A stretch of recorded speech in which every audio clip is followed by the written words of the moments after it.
मुझे इस बारे में कुछ नहीं पता था, यहाँ आकर पता चला, वो भी दूसरों से। अपने मुंह से अभी तक इकरार नहीं किया कि उस लड़की से शादी करेगा।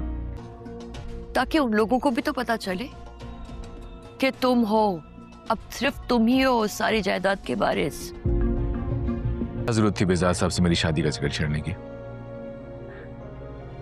मुझे मालूम नहीं था कि तुमने ये बात छुपा कर रखी है इससे। तुम भाईजान के ऑफिस जाओ, उनके जो भी बिजनेस एसोसिएट्स हैं उनसे अपना इंट्रोडक्शन करवाओ। फिर उसके बारे में हमारी राय वन साइडेड है, उसे हम हरगिज ब्लेम नहीं कर सकते हैं। बात छुपाना तब हो जब बात जानबूझ के छुपाई जाए। मैं जानता हूं तुम ज़ेब को पसंद करते हो। ये बताओ, क्या कभी जवार ने तुमसे शादी करने को कहा था?